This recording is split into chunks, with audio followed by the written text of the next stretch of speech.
और दोस्तों राम राम। कहते हैं ना, हर बुलेट राइडर के मन में एक ही सपना होता है कि मैं अपनी गाड़ी से या फिर अपनी बुलेट से ना कैसे बेहतरीन तरीके से एवरेज पा सकूं। तो भाई कुछ चीज़ें हैं जो ध्यान में रखनी पड़ती हैं बुलेट से बेहतरीन एवरेज पाने के लिए।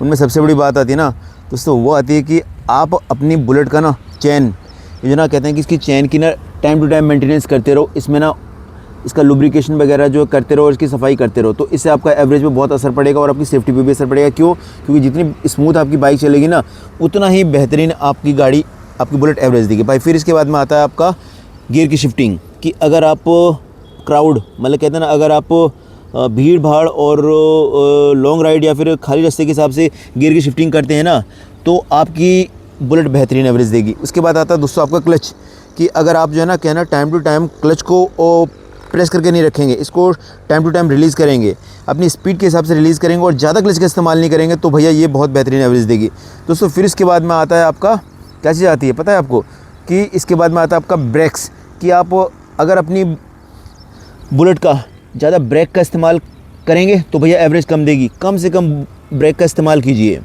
भैया। फिर इसके बाद में आता है आपका एक्सेलेरेटर, कि अगर आप ज़्यादा ना भड़ कहते हैं ना, इसकी धमक सुनने के लिए, कहते हैं ना जो यहाँ से ये सुनने के लिए, जो है ना धमक सुनने के लिए, अगर इसकी अधिकतर स्पीड का इस्तेमाल करेंगे, कहते हैं ना अगर इसको ज़्यादा से ज़्यादा वो करेंगे, क्या ज़्यादा से ज़्यादा एक्सेलेरेटर देंगे और ज़्यादा से ज़्यादा ना, ये देखिए जैसे आवाज़ या पटाखे छोड़ने के लिए इसको इस्तेमाल करेंगे ना, तो भाई ये एवरेज कम देगी।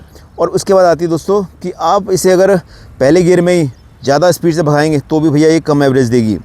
इसलिए टाइम टू टाइम सही गियर की शिफ्टिंग, सही टायर का प्रेशर। हाँ, सबसे बड़ी बात आती है भैया टायर का प्रेशर, कि अगर इसके टायर का प्रेशर जो है ना, जो कंपनी ने इसके अंदर डिसाइड किया हुआ है कि अगले टायर में कितना होना चाहिए, अगले टायर में 32 होना चाहिए, पिछले वाले में 36 होना चाहिए, सिंगल के लिए और डबल के लिए भी उस टायर प्रेशर का इस्तेमाल करेंगे ना, तो भाई बहुत बेहतरीन रहेगा। और टाइम टू टाइम भैया इसकी सर्विस कराते रहेंगे ना, तो आपको कोई तंगी नहीं आने की। आपकी बुलेट जो है ना एक बेहतरीन तरीके से एवरेज आपका देती रहेगी और आपको जो है ना आपको बेहतरीन महसूस कराती रहेगी।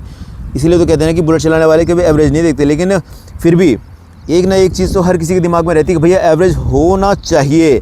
और अभी इसने ना अपना इतना बेहतरीन एवरेज कर दिया भाई। मेरी बुलेट तो दे रही है 35 से 40 का, आपकी कितनी देरी कमेंट करके जरूर बताइएगा। और मैंने, अगर आपको लगता है कि मैंने जो बातें बताई ये बातें आपको अच्छी लगी या सच्ची लगी, तो भाई पक्का बताइएगा। हाँ, टाइम टू टाइम इसका इंजन ऑयल पक्का चेक करती रहिए। अगर आप इसका इंजन ऑयल भी चेक करते रहेंगे ना, तो भी ये बेहतरीन तरीके के साथ आपको एवरेज देती रहेगी भाई। और ये सारी चीज़ें होपफुली। हाँ, ब्रेक्स का भैया टाइम टू टाइम इस्तेमाल करें, ज़्यादा ब्रेक्स का इस्तेमाल ना करें, कम गियर में गाड़ी ना चलाएं, टाइम टू टाइम लुब्रिकेशन कराते रहें और इसको सही तरीके से चलाएं, इसको रफ़ तरीके से ना चलाएं, क्योंकि बुलेट जो है ना, बुलेट एक रॉयल सवारी है और जो रॉयल लोगों के लिए बनी हुई है। तो भाई इन सब चीज़ों को ध्यान रखें और अपनी बुलेट से बेहतरीन तरीके से एवरेज पाएँ। अब बुलेट चलाने वाले भी ये कहते हैं कि भैया मेरी गाड़ी भी जो ना बेहतरीन एवरेज देती है। आपको क्या लगता है कि आपकी देती है तो कमेंट कीजिएगा। और मेरा वीडियो अगर अच्छा लगा हो, अगर लगता है कि भाई मैंने मेहनत की और मैंने जो जितनी चीज़ें